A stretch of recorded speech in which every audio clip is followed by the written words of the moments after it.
దేవుని పరిశుద్ధ నామమునకు మహిమ కలుగునుగాక. ఆమేన్. ఈ ఉదయకాల శుభములు మీకు తెలియజేయుచున్నది రెవరెండ్ కె శ్యాంబాబు. ఈ దినము కొరకు దేవుని వాక్యము, యెహోవా ధర్మశాస్త్రమునందు ఆనందించుచు దివారాత్రము దానిని ధ్యానించువాడు ధన్యుడు. మొదటి కీర్తన 2వ చరణం. ప్రభునందు ప్రియులారా, ఈ కీర్తనల గ్రంథములో మొదటి కీర్తన ఒక ప్రత్యేకమైన ఉద్దేశమును తెలియజేయుచున్నది. భక్తుడైన దావీదు రచించిన కీర్తనలలో ఇదొక ప్రత్యేకమైన ఆశీర్వాదకరమైన ఆదర్శవంతమైన జీవన విధానానికి ఆత్మీయమైనటువంటి సందేశాన్ని ఇస్తున్నది. దావీదు తన యొక్క జీవన పరిచర్యలలో, దైనందిన జీవితములలో ప్రతిదినము దేవుని యొక్క ధర్మశాస్త్రమును చదువుట తన జీవితములో ఒక భాగము ఎంచుకున్నాడు. దివారాత్రములు దైవ గ్రంథాన్ని చదివినవాడు దైవికమైన మనస్సును, ఉద్దేశాన్ని కలిగి తన జీవన నేపథ్యాన్ని కొనసాగించగలడు. దేవుని ధర్మశాస్త్రము యథార్థమైనది. అది నీతి న్యాయములతో కూడినటువంటి అమూల్యమైన సంగతులను మనకు బోధపరుచుచున్నది. మన జీవన విధానమునకు దేవుని ధర్మశాస్త్రము రాజ్యాంగం వంటిది. దాని యందు మనము ఎలా నడుచుకోవాలో, ఏది తప్పో ఏది ఒప్పో దానిని గుర్చినటువంటి వివరాలన్నిటిని కూడా గ్రంథము ద్వారా దేవుడు తెలియపరుస్తున్నాడు.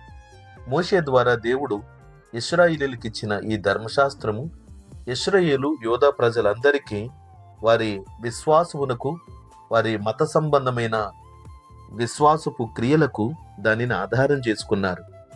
నేటి దినమందు దేవుడు ధర్మశాస్త్రము అను 5 పుస్తకములతో పాటుగా మిగిలిన మరికొన్ని పుస్తకాలు, మొత్తం 66 పుస్తకాలు సంకలనం చేసిన పరిశుద్ధ దేవుని గ్రంథమును మనకిచ్చున్నాడు. అదే బైబిల్ గ్రంథం. కనుక ఈ దినాన్ని మనము చదవడం ప్రారంభించగలిగితే మన జీవితములో అధిక భాగము వాక్య సంబంధమైన ప్రతి వచనము మనకు వాగ్దానముగా దేవుడిస్తున్నాడు. కనుక మనము మన జీవితములలో దైవ గ్రంథాన్ని చదువుట యందు ఆసక్తి కలిగి ఉంటే ధన్యులము అని భక్తుడైన దావీదు తన అనుభవంలో నుంచి మనకు తెలియజేస్తున్నాడు. ప్రియ సోదరి సోదరుడా, మనము ఎంత ఆసక్తిగా దేవుని గ్రంథాన్ని చదువుతామో లేదా బైబిల్ గ్రంథాన్ని ధ్యానిస్తామో, బైబిల్ గ్రంథములో ఉన్న ప్రతి వాక్యము ద్వారా దేవుడు నీతో, నాతో, మనతో మాట్లాడతాడు.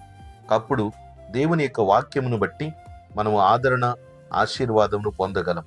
దేవుడి వాక్యము చేత మనలను మరింతగా బలపరిచి దివారాత్రములు తన వాక్యమును చదువుట యందు మనకు ఆసక్తి కలిగించి సహాయం చేయునుగాక. ఆమేన్. ప్రార్థన. ప్రేమగల తండ్రి, ఘనమైన దేవా, నీకు స్తోత్రాలు. మీరు మాకు ఇచ్చినటువంటి ఆశీర్వాదకరమైన సమయమును సద్వినియోగపరుచుకునవలసిన వారమై ఉన్నాం. నాయనా, నీ వాక్యము చేత మమ్మను అనుదినము సంరక్షించి బలపరిచి నడిపిస్తున్నావు. వాక్యమును చదువుటను బట్టి మా మనోనేత్రాలు తెరవబడుతున్నాయి. మా జీవితంలో ఎదురవుతున్న ప్రతి సమస్యలకు పరిష్కారము నీ వాక్యము ద్వారానే మాకు బయలుపరుస్తున్నావు.